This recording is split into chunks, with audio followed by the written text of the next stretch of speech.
Welcome again. आप सभी tax consultant, students, accountants, lawyers का वार्म वेलकम है इंडियन टैक्स एकेडमी के सर्टिफिकेट कोर्स इन जीएसटी में। जैसा कि आप सभी जानते हैं कि कई सेशंस में हमने जीएसटी की फाउंडेशनल थ्योरी को समझा। इसी फाउंडेशन में आज हम देखने जा रहे हैं कि कैसे और क्यों जरूरत पड़ी एक ऐसे tax law, indirect tax law की, जो पहले के इतने सारे लॉ को सबस्यूम करके एक बनाया जाए। क्या कॉम्प्लेक्सिटी थी उन लॉ में और क्या कमी रह गई और क्या नया चैलेंज था जिसको रिजॉल्व कर रहा था आपका GST. Topic evolution from the old indirect tax system to GST. सारे इनडायरेक्ट टैक्सेस से एक जीएसटी की ओर कैसे हम बढ़े और क्यों हम बढ़े और कौन कौन से चैलेंजेस को हमने रिजॉल्व किया। आइए, the goods and services tax implemented on the 1st of the July 2017 revolutionized India's indirect tax system by subsuming multiple indirect taxes into a unified structure। मतलब जीएसटी से पहले मल्टीट्यूड्स ऑफ टैक्सेस था, चाहे वो केंद्र सरकार की तरफ से रहा हो, चाहे डिफरेंट राज्य को अपना अपना इनडायरेक्ट टैक्स लॉ, इन सबको सबस्यूम कर दिया गया, इन सबको मिला दिया गया और एक जीएसटी को 1st of the July 2017 से इंप्लीमेंट कर दिया गया।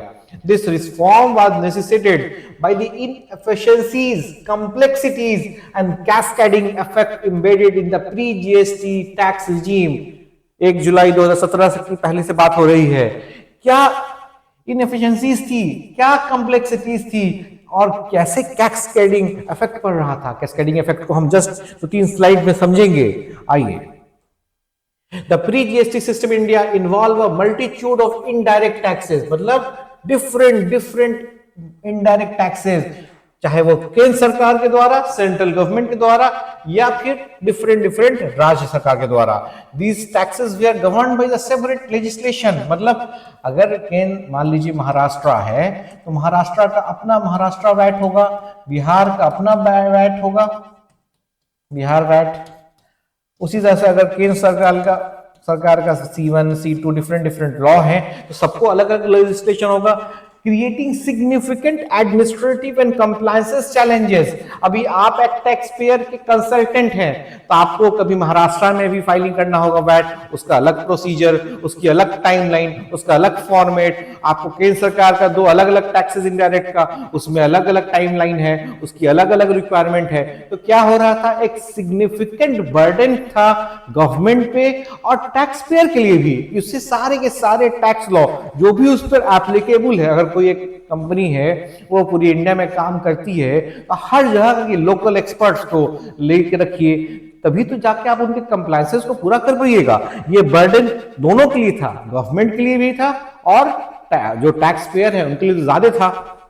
अब देखा जाए, एक्साइज ड्यूटी सेंट्रल गवर्नमेंट का मैन्युफैक्चरिंग पे लग रहा था, manufacture of good with in the country. जो गुड्स भी मैन्युफैक्चर होंगे वो चाहे झारखंड में मैन्युफैक्चर हो, चाहे तमिलनाडु में मैन्युफैक्चर हो, चाहे गुजरात में मैन्युफैक्चर हो, एक्साइज एक्ट। तो मतलब जो भी कंपनी अगर मैन्युफैक्चरिंग में है तो उस पर सेंट्रल एक्साइज लग गया। सेंट्रल एक्साइज अगर एक बार आप पर एप्लीकेबल हो गया तो आपको हर महीने रिटर्न फाइल करना है, अगर नोटिसेज है तो उसका जवाब देना है। तो दोनों के लिए कॉम्प्लेक्स था, for a tax payer as well as for the government. उसके बाद आप देखिएगा सर्विस टैक्स, ये भी सेंट्रल गवर्नमेंट का, सर्विसेज जो भी प्रोवाइड होती थी सेंट्रल गवर्नमेंट के थ्रू।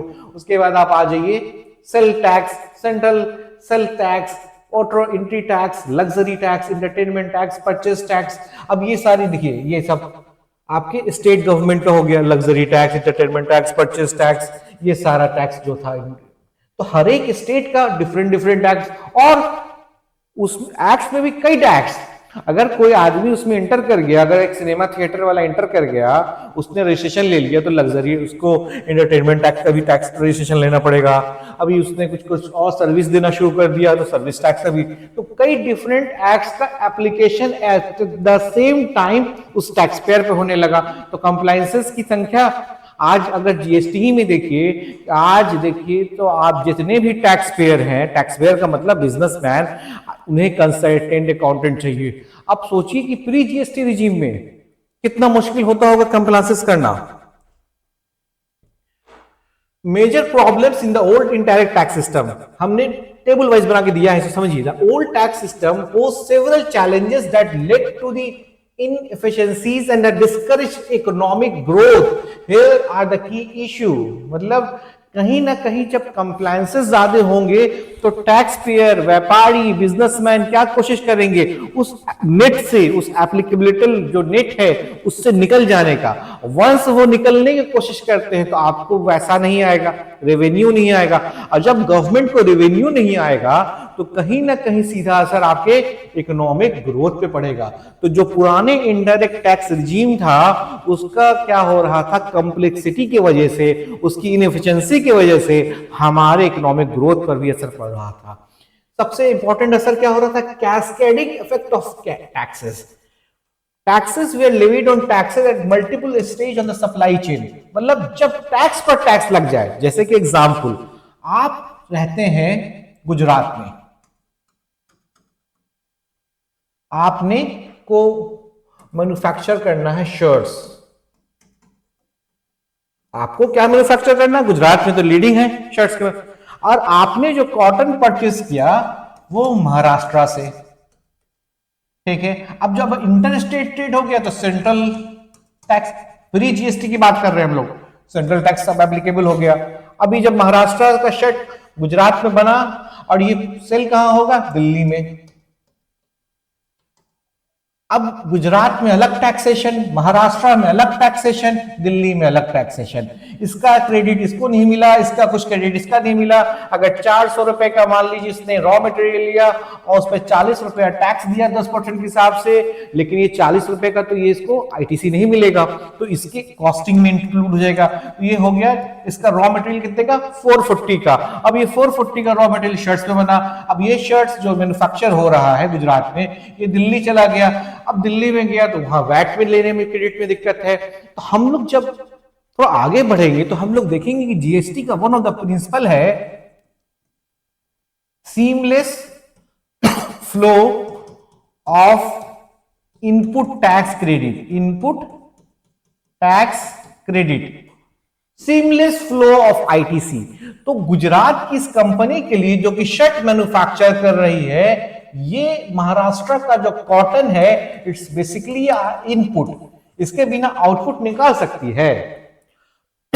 गुजरात का ये कंपनी क्या करता है, शर्ट मैन्युफैक्चर करता है। तो जो शर्ट है वो इसका आउटपुट है, और इसको जो कॉटन लेता है ये क्या है, इनपुट है। अब इसको जो इनपुट लिया, इस पर जो इसने टैक्स पे किया 40 रुपए, इनपुट था ये 400 रुपए का, 40 इसका क्रेडिट इसको मिला नहीं। इसी को तो कहते हैं कैस्केडिंग इफेक्ट, मतलब टैक्स पर फिर टैक्स लग गया। A manufacturer paying excise duty on raw materials also paid VAT on the final product which included the excise duty in its cost। मतलब जब फाइनल प्रोडक्ट तैयार हुआ और उस पर वैट लगा तो जो कंपोनेंट ऑफ एक्साइज ड्यूटी थी उस पर भी क्या हुआ, वो वैट लग गया। तो जो 10 रुपया टैक्स का था उस पर भी 10 रुपया लग गया, मतलब टैक्स भी एक तरह से। तो लॉन्ग टर्म में जब जीएसटी को आप पढ़ेंगे तो समझ में ये आएगा इन्फ्लेशन को भी ये कम कर सकता है। मल्टीप्लिसिटी ऑफ टैक्सेस, सबको पता है different taxes were levied at various level leading to a complex and fragmented system. Service tax was paid to the centre while the VAT and interest taxes were collected by state. Increased compliances burden for business requiring them to interact with multiple tax authorities। मतलब similar समय में आप industry चला रहे हैं और आपको कई विभाग के चक्कर लगाने पड़ रहे हैं। ये अगर कई विभाग के चक्कर लगा रहे हैं तो आपने तो जो फोकस आपको प्रोडक्शन पे करना था वो फोकस तो आप अपने प्रॉब्लम को रिजॉल्व कराने में लगा गए, तो फिर ही कहीं ना कहीं इकोनॉमिक को चोट पहुंचाएगा। Lack of input tax credit, वही वाली बात जो मैंने पिछले स्लाइड में आपको बताई थी। जब आप एक सेंट्रलाइज सिस्टम नहीं है, आपने जो शर्ट्स के लिए कॉटन खरीदा है और कॉटन पे जो आपने टैक्स पेड किया है इनपुट के रूप में, तो उसका टैक्स का आईटीसी कहां से मिलेगा? Credit for taxes paid on input was not uniformly available. A service provider could not claim credit for VAT paid on goods used in the service delivery. Higher cost. फिर वही चीज, कहीं ना कहीं आपका क्रेडिट फ्लो जो था, ITC का फ्लो, वो रुक रहा था. इससे फाउंडेशन माना गया है. जीएसटी को लाने के लिए कहा गया बार बार. अब देखिए ये प्रैक्टिकली हो रहा है कि नहीं हो रहा है, ये हम लोग समझेंगे भी. अब मेरे हिसाब से प्रैक्टिकली कहीं ना कहीं थोड़ा बहुत है, लेकिन जिस तरह का इंटेंशन था जीएसटी का वैसा नहीं है. जब सर्टिफिकेट कोर्स हमारा कंप्लीट होगा तो आप भी इस चीज को अप्रिशिएट कर पाइएगा कि जो वेरी फाउंडेशन था जीएसटी का, कि सीमलेस फ्लो ऑफ आईटीसी, इसमें भी कहीं ना कहीं कुछ चीजें कमी है, जो कि आगे हो सकता है कि जीएसटी काउंसिल की बैठक में 2025, 26, 27, 28, 30 में ठीक हो जाए. लेकिन स्ट्रक्चर बना हुआ वैसे ही. इंटर स्टेट टैक्स बैरियर, हर जगह बैरियर. अब जब हम लोग कंसेप्ट पढ़ेंगे ईवे बिल का, तो इससे समझ में आएगा कि जो माल आपका एक दिन में 24 आवर्स पे पहुंचने वाला था, इन बैरियर की वजह से पता चला कि 48 आवर्स पे पहुंचा. जब माल आपका 48 आवर्स में गुड्स पहुंच रहा है, तो जो ट्रांसपोर्टेशन एजेंसी जीटीए, उनका लॉस, इनको माल मिलना था उनका लॉस, लेबर का ज्यादा चार्जेस. तो हर चीजों का पहले कॉम्प्लेक्सिटी था. हर जगह रुकी चेक पॉइंट पे. Central tax, CST and entry taxes created barrier for free movement of goods.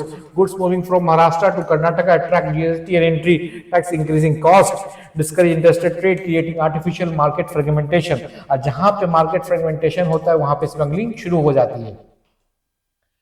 Administrative challenge तो सबसे बड़ा था. Each tax has own legislation, उसका अपना रूल्स था, उसका अलग फाइलिंग प्रोसीजर था, और अपील हो चाहे कुछ रिजॉल्व करना कोई प्रॉब्लम तो उसकी अलग अथॉरिटी थी. A business operating in multiple state had to comply with different VAT laws and rule. उससे 4 स्टेट में अगर कार्य कर रहा है तो चारों स्टेट के वैट के अथॉरिटी के हिसाब से काम करना पड़ेगा. लो अब 4 लोग और लगाओ. तो आपने अपना ध्यान व्यापारी को व्यापार बढ़ाने की जगह पे इन सारे कॉम्प्लेक्स मामले में कहीं ना कहीं वो उलझा हुआ था. High compliances cost and potential for dispute. और जैसे ही हाई कंप्लायंसेस, ये बेहतर था अगर from the perspective of advocate ये सिस्टम हमारे लिए बेहतर था, लेकिन व्यापारियों के लिए बेहतर नहीं था. अब देखते हैं opaque tax structure, lack of transparency in the tax system led to disputes and tax evasion. सारा चीज क्या था? Book system. आप पेन बुक सबको लिखते जाओ हिसाब. कोई ऑनलाइन पोर्टल मेंटेन नहीं था भी, तो बस नाम से है. सारा कुछ offline procedure. Businesses often found it difficult to determine the final tax liability due to overlapping taxes. Service tax में गुड्स घुस रहा है, गुड्स में सर्विस वर्क कॉन्ट्रैक्टर जो भी थे उनको डबल टैक्स पे करना पड़ा है वर्क कॉन्ट्रैक्टर को.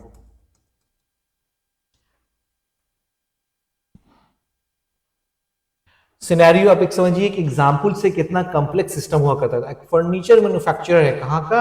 राजस्थान का. इसको क्या करता है? Tables produce. क्या करता है? टेबल्स. और इन टेबल्स के लिए जो रॉ मटेरियल या इनपुट लगता है,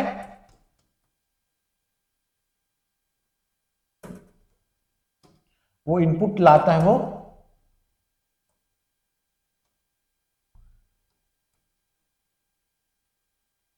पंजाब से. ठीक है, पंजाब से. और इसे सोल्व करता है एक रिटेलर को, जो कि है महाराष्ट्र में.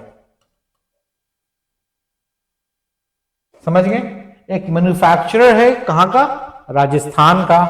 उसने को प्रोड्यूस क्या करना है? टेबल्स प्रोड्यूस करना है.